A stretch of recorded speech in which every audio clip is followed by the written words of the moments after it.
Hello and welcome to the Universe. And here we are talking about Spiral from the Book of Saw, the latest installment in the Saw franchise, and whether it lives up to the Saw name. Living up to the Saw name, what does that mean? Honestly, I don't know because I do not like this franchise. I am not a fan of the blood, the gore, the just disgusting traps, a lot of the tropes and cliches that we've seen in these earlier Saw installments, of which I believe there are 8, maybe 9 of them. I want to say this is the 9th installment in the Saw franchise. But is this film good? That is the question that I'm asking today. And I might shock people considering what I just said, that I'm not a big fan of this franchise.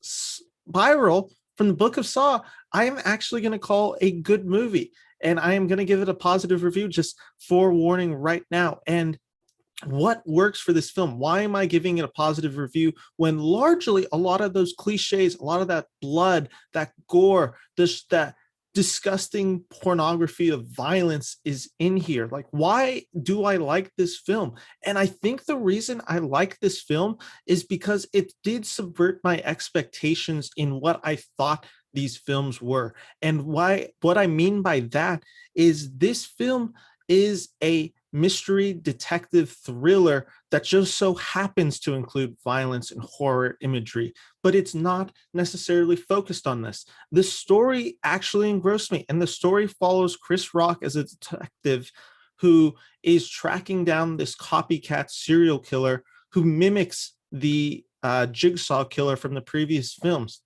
And the reason I found this quite interesting is, one, to cast an actor like Chris Rock. You're getting him to play a very different role than what he is usually accustomed to. And I like that they brought in this actor who is able to deliver those comedic moments, but also gets to stretch his, I guess, acting abilities. And we get to see him do something that I don't think we really get to see Chris Rock do that often. And I think Chris Rock really does nail the role of a detective who is in this police force that he knows is corrupt, that he knows has problems, that he is a black man in a police force that he knows has treated people of his skin color and minorities in general rather terribly. And he has to grapple with that. It's not the focus of the film, but it is something. To cast a black man in this role is significant because when the story deals with police corruption, it rings more true. And Chris Rock in this role is able to deliver that humor, that charm, but also that intensity and fright to, I think, a really good T. He really does capture those emotions quite genuinely. And I think a large part of this is due to what the script asks of him, where they don't push him out of a comfort range. Like, he does get to rely on his comedic moments. He does get to rely on being loud and yelling a lot, but they never try to do too much with that character. You very much get who he is from the beginning because you know he is a cop. You know that he feels guilt about the what's it called, the world that he is in, the force, the fact of the corruption is just ringing everywhere in the police force. You know that and you understand that. And why I like that in the story is because now it adds this element of real life horror into a story about serial killers and gore and something that's so larger than life. It grounds the story in its realness. And speaking of just performances that are great, there are, I think you could really say, 4 main actors in this, Chris Rock being the main one, but it also features supporting performances from Max Minghella, who plays Chris Rock's detective. He balances out Chris Rock well, even though his character is cliched. It never detracts from the story and its momentum. And then when you go through the story with him, you understand why they would have this relationship, and it develops in a way that is full of twists and turns that are unexpected, but there is this genuine kinship between the two characters that feels genuine. And speaking of genuine relationship, I believe Marisol Nichols, who plays the police chief, again, you see that relationship between her and Chris Rock, and you see how these two characters develop their history together, their history in the police force, what that says about corruption, what that says about relationship with minorities within the police force and policing in general. And then finally, you get veteran actor Samuel L. Jackson, who plays Chris Rock's father, who is also a detective and is all involved with this copycat jigsaw killer. And you see how those stories intertwine together and why they have significance. And it just does this in a way that mimics, I would say, a David Fincher style from films like Seven or Gone Girl, or really any of those kind of classic mystery thriller films. I really, to me, it's Seven is a lot of what the director Darren Lynn is copying, but it does it in a way that is, of course, cliched, because these films have a bit of cliche. It is a standard horror film that is made for the mass audience, and it's not going to be this amazingly, brilliantly written film that is going to garner the acclaim of Fincher, but they are able to take some of those cues and make it more interesting and more give it substance that some of the further Saw films, some of the previous Saw films, I don't believe have.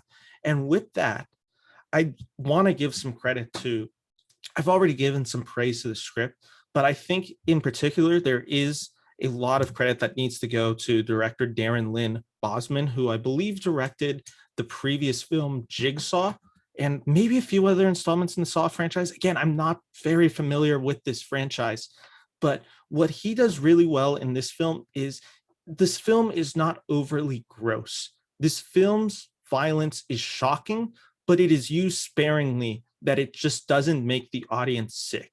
As someone who saw the first Saw film and felt sick right after watching it, and then has seen some of the scenes from the next few installments of the franchise, and it always leaves me just gross.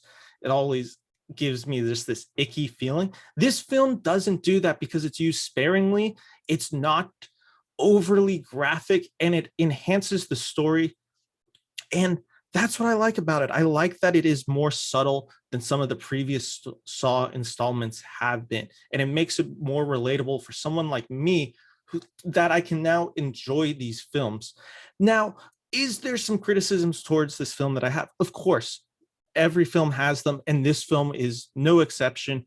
There are some very cliched story beats, none that I want to go into, but if you've seen a police / detective chasing down a serial killer, you've seen these beats in films before, and they're repetitive here. And that means that some of the surprises don't hit as hard, because you kind of know this is what's going to happen. This is probably what's going to happen. And this action that this person is going to take leads to this.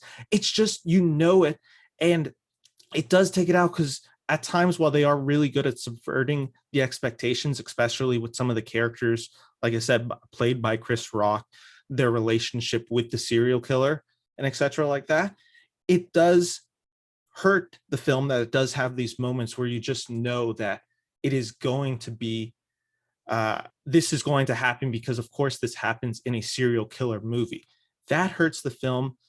There are other elements where the story doesn't fully logically make sense. They kind of step from A to B to C and then to E with skipping D. It's just like, because it's implied, and again, because you've seen films like this, what that step D was supposed to be, but you don't actually get to see it, which does hurt the film, because again, you just get these moments where you want to invest in this world and you don't get that full investment. At times, it's too quick. This film is, I want to say, a little less than an hour and a half, and some of those story beats happen way too quick for you to fully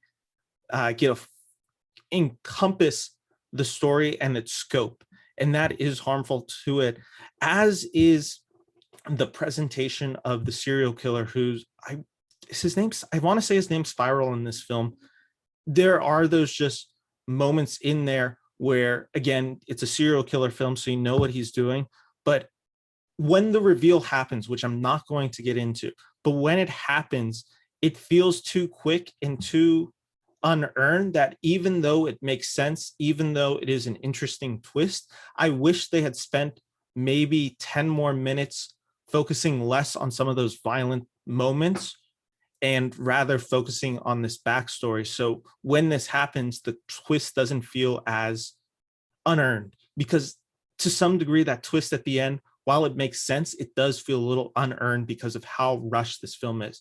But again, Spiral is actually a genuinely entertaining time at the movies. As someone who is not the biggest horror fan, and as someone who is definitely not the biggest fan of gore, blood, and what the Saw films have represented, I can give you this recommendation and say, I think this film has something for the large audiences, for the mass audience. And I think there is something that you are going to enjoy in here, even if you are not a fan of horrors. If I had to review this film, I would give it 3 out of 5 stars. Again, there are some of those moments that are cliched. There are some story beats that happen too fast. There is moments of development that I wish the story had taken, that had increased it and just made some of these characters, I guess, a little bit more believable. But overall, I do genuinely think there is something for everybody in Spiral, and something for audiences who are not fans of the Saw franchise. If you did not like the Saw franchise, but are interested in seeing a Saw film that stars big actors like Chris Rock and Samuel L. Jackson, check this out, because I think there is some genuine enjoyment to be had. Anyway, guys, that's my review of Spiral from the Book of Saw. Have you seen it? Let me know in the comments. And as always, if you like this, like and subscribe. Follow me at the Beniverse on Twitter and Instagram. Subscribe to this YouTube channel. Check me out, Ben to the Movies, and more reviews are here and coming soon. So thank you guys. Take care and see you later.